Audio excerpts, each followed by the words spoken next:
let's go over the schedule real quick. We have 5 primetime games scheduled right now. I think more could get flexed in. I think we're the second most primetime games along with the Cowboys, only behind the Chiefs this year, or maybe we're third. It's a fun schedule, especially as fans that like to go to the games a lot, Tony. This is a lot of fun, and I'm glad that all the Chargers' most difficult games, in my opinion, are at home. Let's have them all here in LA. Let's have them in the heat. Yeah, no, I definitely think that's great news for us and for the fans, and hopefully the fans can continue to get out to as many games as they can. I mean, I can't.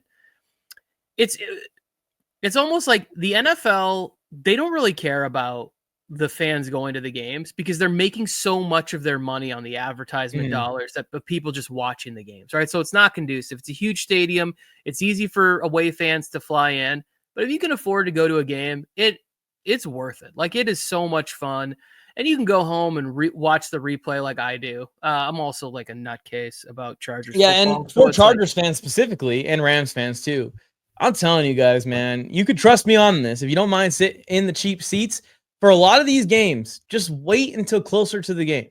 Yep. Those tickets, they drop off the face of the earth once the Chargers realize they're not going to sell them. Like, almost free.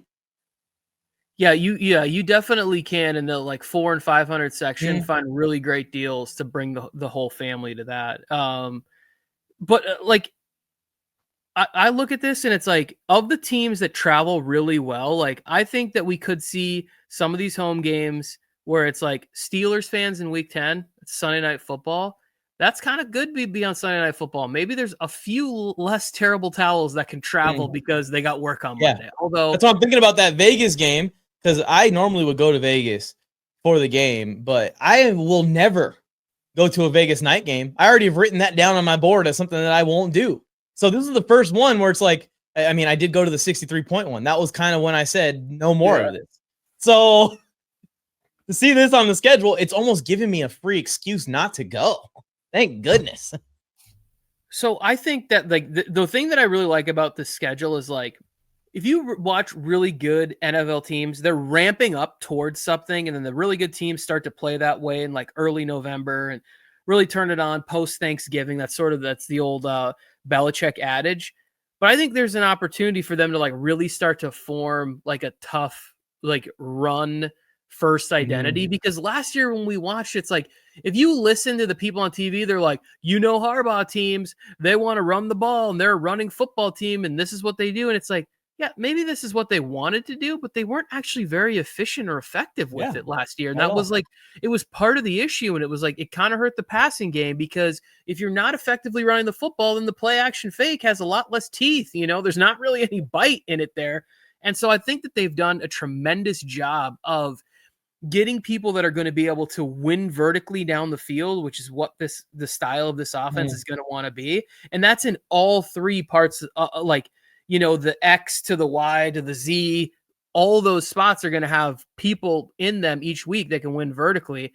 In a little more like extra playmakers at the tight end position, adding Amari and Hampton, where it's like, I don't know how deep you want me to dive into this, but I watch a lot of Chargers content and stuff like that. And there's just a lot of fans that are ready to give Amari and Hampton RB1. Guys, this is Najee's job. Like, he's going to be the player that I think starts off the season and is just really setting a tone and helping get us to the point that we want the run game to get to, with Amari and Hampton still having explosive plays in there. Like, these veterans are going to get chances. Like, Tyler Conklin's going to be a good player in this offense, and Mike Williams is going to have some moments. We hope that he stays healthy as long as he possibly can. Like, these players, like Quentin Johnston's going to get another chance to improve and take another stride this year, which is a good thing if he does that. Like, that only adds to the amount there.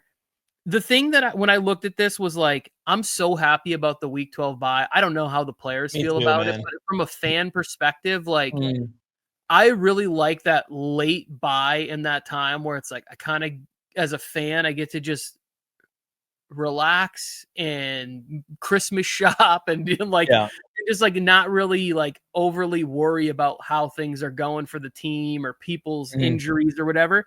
I also think for the playoff push, it's good to just have like a. All right, we're on the playoff push now. Let's go. This is our schedule. Is what we got to do. Yep. That final 5 weeks, and then you come back with a division opponent with the Raiders, who I think at that point, if they're healthy enough, will have started to find their identity, right? Where it's like they have started to figure things out, like, and flush things out. Their young players are in it, and that will be a tough game in SoFi there. But then you get Eagles, Chiefs, Cowboys, Texans, Broncos for those final 4. You're going to find out what kind of team you could potentially have for a playoff push, where it's like those are 4 games, 3 of them are on the road. That's a tough December, January part of the season. And you gotta play the team that eliminated you last year. There's a little mental hump as well to get over right before the end of the season. I'm with you. I think that we definitely have a tough last month. That's for sure. It'll be interesting to see, like all of, like, let's say that, everything's even, like everybody's healthy in these final 4 weeks. A healthy Cowboys team that's had now 15 weeks to prepare is going to be a good team. Like Schottenheimer is going to be able to put together a run game, most likely, especially if he goes out there and signs, a J.K. Dobbins or Nick Chubb or somebody like that, like adds them to the roster. And now you have healthy wide receiving options out there. But I love the way the schedule's set up at the beginning of the year. And I'm a big fan of Chiefs, Chargers, week 1 in Brazil, like neutral site. So somebody, I forget who it was saying, like, these neutral site games, they're almost like Super Bowl preparation. Neutral field, both teams out of their element, and you get that opportunity and that experience to see what it's like to be preparing for a big primetime evening game out of wherever. Now, granted, it's out of the country. I hope they don't start playing Super Bowls in London and Brazil and all these places. I really don't. But like, I'm sure they will too. As soon as somebody will give them enough money to export our favorite product overseas, they will. Yikes. But like, for right now, this is a good opportunity, good learning. And they come back and they get extra time to study the film and everything and recover for preparing for the Raiders, who in that point, the Raiders, the rivalry game, figuring things out at that point, right? Like, still trying to get things right with Genty. You thought that this Raiders-Chargers rivalry was heated before. Wait until you get Harbaugh and Pete Carroll now at the head of the freaking rivalry. It's gonna be something that's fun to watch. I don't know if you guys are old enough to remember the San Francisco versus Seattle days, but that rivalry was one of my favorite rivalries in NFL history, honestly. That little period of the LOB Seahawks versus those Harbaugh 49ers, man, they were going at it for like a 3 to 5 year time period. And it seemed like that was the 2 teams to beat in the NFC, and they're in the same division. So really quick too, another interesting thing about the Chargers Raiders thing, like for the fans, right? That's going to kick up here is in the first round, the Raiders take Genty and the Chargers take Omarion Hampton. Look better in that game, right? Their careers are going to be compared next to each other for whatever. Then you go to the second round. It's like, well, the Raiders trade back a few times. The Chargers at 55 draft Trey Harris. A couple picks later, as the Raiders traded back, they draft Jack Besh. So now you have these 2 wide receivers where their careers are going to kind of be in this similar. Well, Pete Carroll's been copying Harbaugh's entire career since the beginning. It's just been following this guy around like a stalker. It's kind of weird. I have a video coming out on it. Like, it's creepy how many times Carroll has went right to where Harbaugh's doorstep is and knocked on it and said, "Hello, I'm here." Well, it is going to be fun. I think they're both completely different people than they were 20 years ago when all of the heat went down between these two. But like, it does make it a lot of fun. Games I'm excited to go to. Commanders.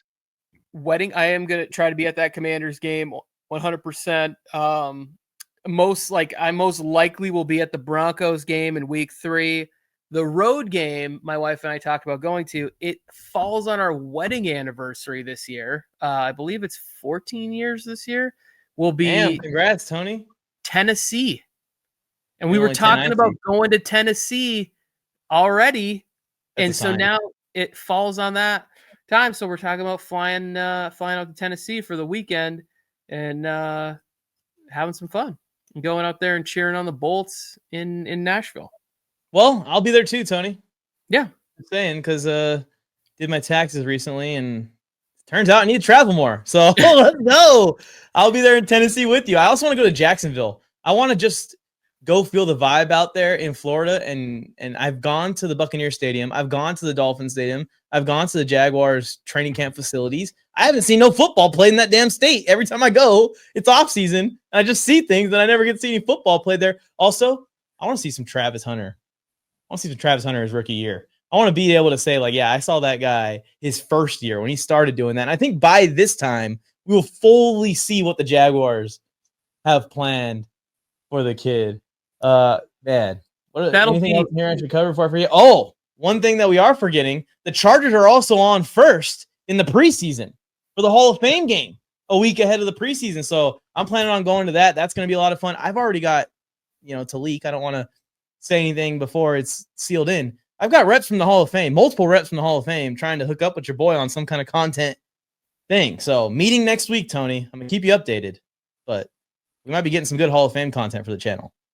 I would love that. That would be fantastic. Right now, 3 preseason games. For some reason, I thought that the team who played in the Hall of Fame game played a 4th preseason game like it used to be, right? But it says now there's only 3 on there.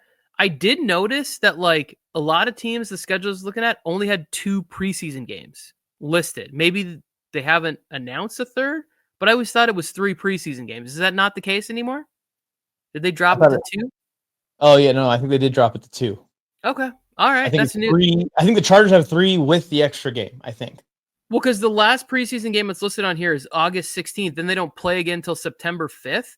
Usually there's another weekend. There would be like another weekend of preseason action I think it's like through the 24th. Then there would be the holiday weekend would be off. And then the season kicks off. I like the preseason. That following week. I really like it too. Like we're nerds. We are complete football nerds that we want to see the 7-stringers play. We think that we know the mini storylines that these guys have. So for me, a lot of times it's like, because I do get so involved in the draft and I'm pretty familiar with sort of the top 200-ish players. Yeah. It's like, I like to go and watch all of the games back on the condensed thing each week to look for the guys. Like you kind of go box score watch, like see who got enough snaps, and then go watch that game and keep an eye out for them and see like, hey, how did this work out for them? How are they used? How they, how was this?